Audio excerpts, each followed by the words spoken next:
Hi, I'm Maria Sasso. I'm Sarah Squirt. And I'm Peter Forrest. And this is CouchLit. So it's basically just going to be a podcast in 4 installments about the topic, the genre, coming of age. And what we're dealing with are Oranges Are Not the Only Fruit by Jeanette Winterson and Ordinary Girls by Jakira Diaz. So our first episode is going to be a bit of an intro episode where we talk about just the authors and kind of the background of their stories, because I think that both of these novels that we chose has a lot of personal elements from the authors' lives throughout them. And so we thought that it would be just kind of important to talk about their lives a little bit. So to start off, we're going to talk about Oranges and Jeanette Winterson, who is actually a very interesting woman, I've come to find out. So a lot of people think of her novel, Oranges, as like a kind of autobiography or like a memoir, but she herself tends to think of it as just a general sort of story that happens to take a lot of influence from her life. It's not necessarily a true retelling of her own life, but she does include lots of elements from her own life into the story. So about Jeanette herself, so she grew up in Eckerington, Lancashire, and she grew up with two parents who were very religious. They were very of the evangelical sort of type, and they read the Bible more or less literally and believed in the second coming of Christ and even the end of the world. So they're definitely on the higher spectrum of religion, and they bestowed that onto Jeanette in her life. And it's also important to understand that Jeanette was adopted. She was an orphan. Her mom was 17 when she gave birth to her, and she was working in a factory, and her mother, her true biological mother, was one of 10 children, I found out, so she was not able to take care of Jeanette in any sort of proper way, and so she put her up for adoption, and the parents that she ended up having were very religious, and obviously had a big influence on her and her upbringing, and in the novel, and that becomes important because of sexual orientation. So the novel shares with Jeanette, the narrator and Jeanette share this same sort of sexual orientation, and that she is attracted to other women. And we find out through Jeanette that she came out when she was 16, and that sort of translates to this narrator in the novel because that's around the time that she comes out as well. And so we find out too, personally from Jeanette's own life, that when her mom found out that she was having a relationship with a girl, her major consequence was homelessness because her parents were going to kick her out. It wasn't something that she was, she was not being accepted for. And so her mom kind of asked her, why would you do this? And Jeanette, she responded, she makes me happy, which I think is really important to understanding Jeanette and her character.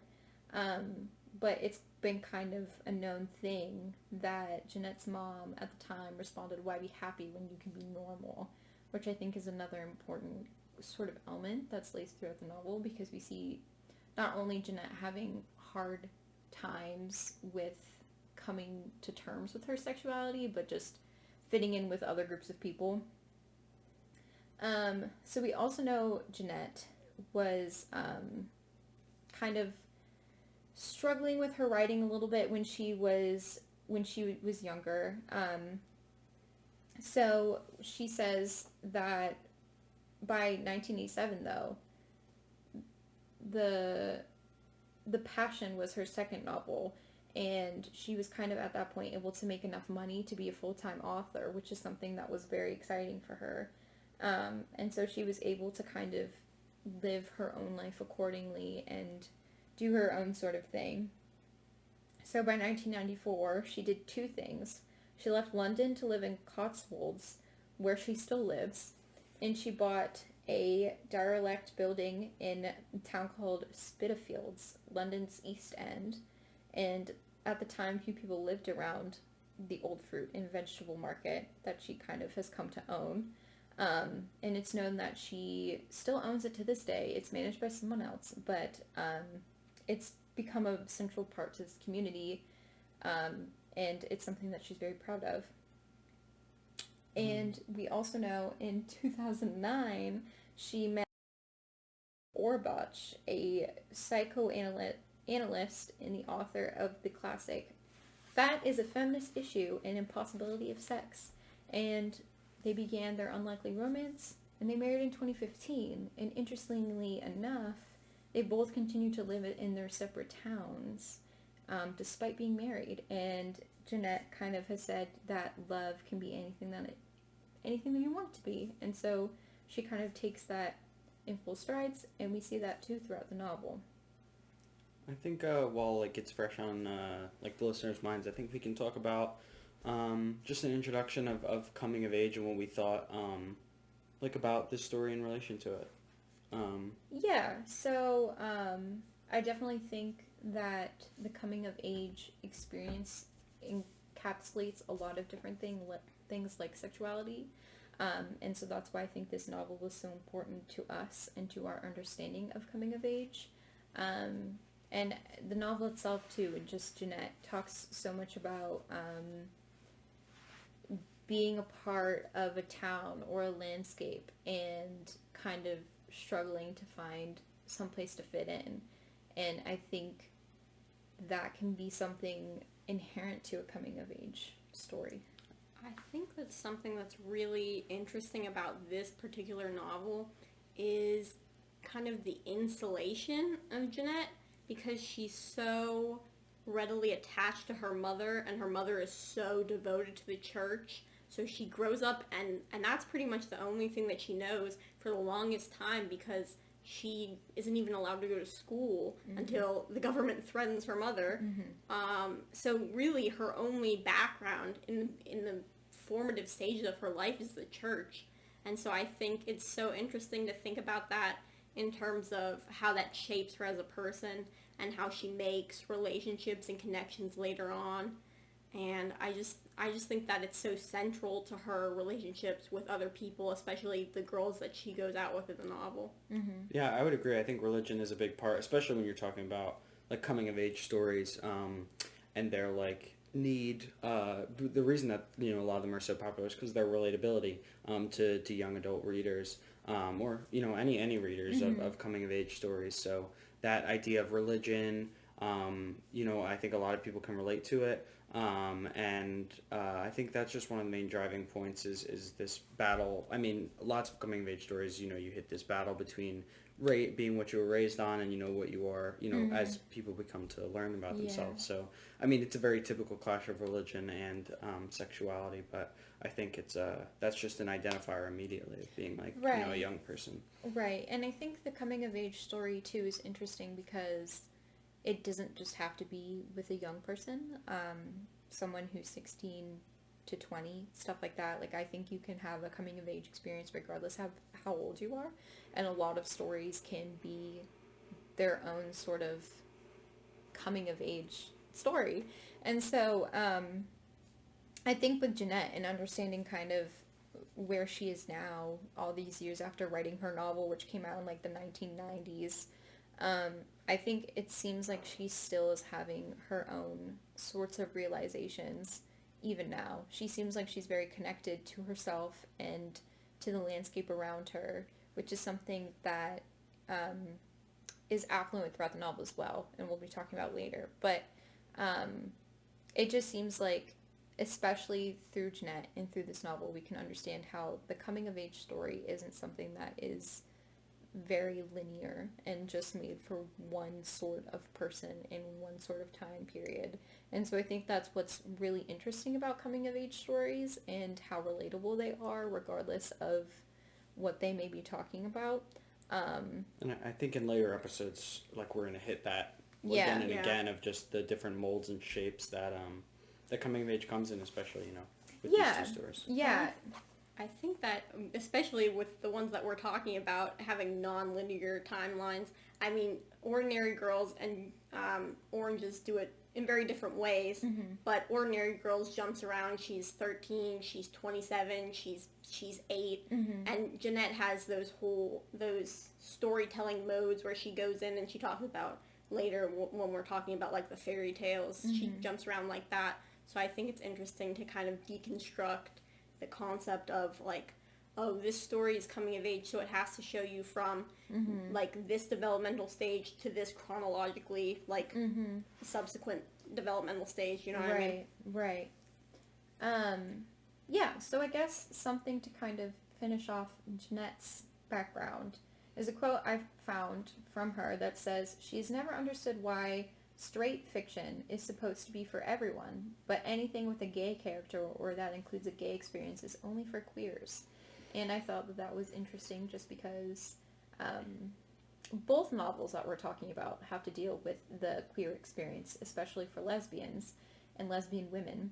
And I think that when you talk about coming-of-age novels or just novels in general, you often consider those elements of a character, whether or not they're straight or gay or whatever, and that influences how you understand the character. But for these two women, this is, their sort of reality, and we understand that, therefore, in a really personal way, and in a really weird, like, real way. And I think that quote just kind of really exemplifies how this coming-of-age story is for everyone, regardless of your sexual orientation. So now we're going to talk about Ordinary Girls. So Diaz grew up in Puerto Rico, and then she moved to Miami Beach. Shakira Diaz, yeah. She grew up in Puerto Rico, and then moved to Miami Beach in her youth. And it's kind of known throughout her memoir that her family struggles with drugs, violence, and separation.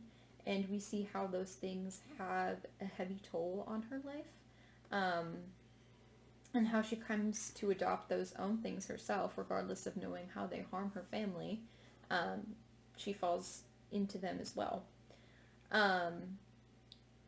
But we also understand, though, how she is able to find herself aligned with these girls and these other women who are in the same sort of trajectory as her, and they really sort of make her experience as a young girl and help her find her place in the world and kind of help her understand these things that are happening to her because they are also so similar to her. So we also understand through her memoir and just looking at, her sort of background is that she struggled throughout her life, like we've kind of said. She tried to pick up the pieces multiple times. She went from enrolling in the Navy to graduating college to becoming a journalist and a successful author. But she's always was drawn to writing stories from a young age. And we learn that in the novel. There's a point where she says that she won a writing contest when she was in middle school. So that's something that's always been very affluent throughout her mind. And a quote that I have from the New York Times describing this book is, "This brutally honest coming-of-age story is a painful yet illuminating memoir, a testament to resilience in the face of scarcity, a broken family, substance abuse, sexual assault, mental illness, suicide, and violence.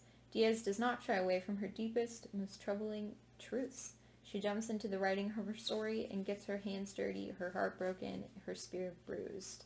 And I think that was such a telling quote about this memoir. As a woman, you really kind of understand where she's coming from and the things that she faces, because she talks a lot about sexual violence, in particular rape, and obviously, like we've said before, she is talking about her queerness and how that relates to her coming from a Puerto Rican family where there's lots of elements of like hetero stereotypes and stuff like that, like a heteronormative sort of lifestyle. And then it also just kind of exemplifies too what we're talking about with coming of age novels, because it kind of combines all of those things to that could be a part of just a singular coming of age story. She's facing all of these things in abundance, and at the end of it, though, we kind of see where she's come from, how far she's gone, and how it was never some sort of linear path like Maria was saying. It was just kind of all over the place, and she was one to really pull through it. I think what's so poignant about this story is that obviously there are a lot of things that she goes through in her life, abuse, whether it's physical or verbal or substance abuse, or the separation that she has with her family, or the way that they move around throughout their lives. There's a through line, which it's encompassed in the title for me, Ordinary Girls, and she touches on that at the end, where there is a relatability in these experiences. Like, obviously, like you were saying, like Sarah was saying, there's, like, all women have had these horrible experiences in their lives. They've had these experiences with violence or harassment, and I think that's something that you can kind of tap into as a female reader, and something that you can kind of ground your experience reading it, even though you don't, even though you might not relate to the other aspects of the story of her upbringing. Yeah, I mean, I think like in relation, but in following down the same path of relatability to a novel. There's like different, I think, like areas where it comes from. There's like can be very sometimes super passive things that people relate to, like being in high school or doing this, and then this book was a clear-cut example of like, okay, like coming of age is different for different people, obviously, and Shakira's situation is really, really hard. Yeah. Right. But that at the same time, that's going to resonate with so many people, because as much people as you think there are, like, just like, you know, decently well-off high schoolers that just go through some rough high school things, and it's whatever Ned's the classified middle school survival guide. But something, you know, like that, where it's relatable like that. There's just as many of these like super hard-hitting stories of really hard things that are going to be just as, you know, prove to be sometimes even more, I mean, more inspiring than, you know, Ned's Declassified, but Why are we talking about Ned's Declassified? I definitely wouldn't put them in the same category. No, that's what I'm saying. I'm putting them in different boats. Right. I think, because I think these can be this can be much more hard hitting. He's out in left field here.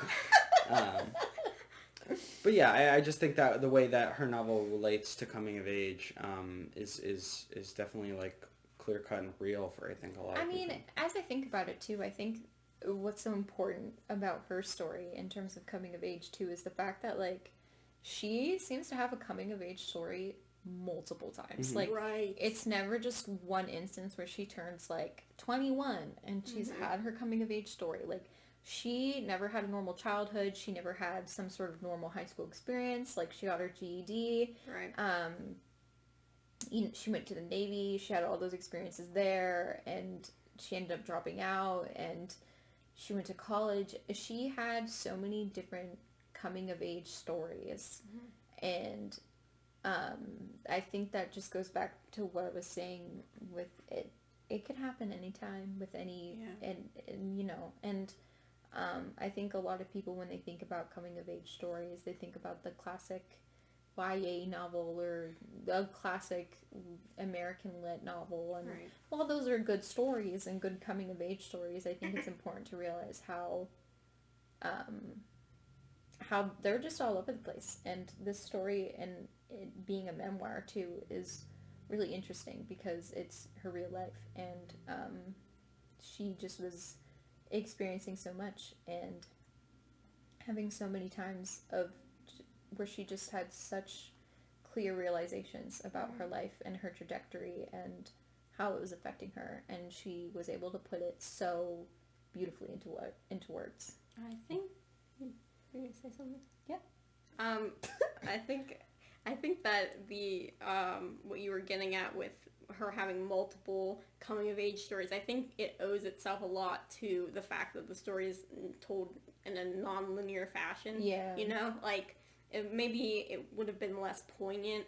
It would have like it wouldn't have meant as much in terms of payoff for the reader if she had it like, I'm in 3rd grade, now I'm in 4th grade, now I'm in 5th grade, and I've had these like little, like, I feel like it's more, it would be more of a building block kind of thing if she had her little like epiphanies as she went through her like life chronologically. But the way that she does it, where she's graduating from college, but then suddenly she's back in high school. Yeah. Like, I think that contributes to the factor, like the feeling that you're like, she's really she's really having all of these lessons kind of drilled into her at different stages in her life, but it makes more more of a difference. Right. I think that's a good introduction to both the books. I think before we wrap up, I think one like question that I think I have is just from like we each have an answer in this, but like what do you think about coming of age novels? Because as we've been talking about, it brings out so much when you that coming of age transformation in both these stories. I mean, we're going to talk about that in subsequent episodes as well, but it just churns up so many other issues, like political issues and societal issues. Why do you think it does that? Because it does that even in books that don't have really, or coming of age novels that don't really have, anything that has, like, even like rich, rich people that don't really have these impoverished societal issues. But they even bring up political things and questions like that. So why do you think the coming of age novel does that? And why are we able to have a podcast and talk about, these kind of, like, the amount that coming of age novels churn out of society? I think part of the coming of age story, in reality or within a novel, is a lot of realizations about the world and how it works.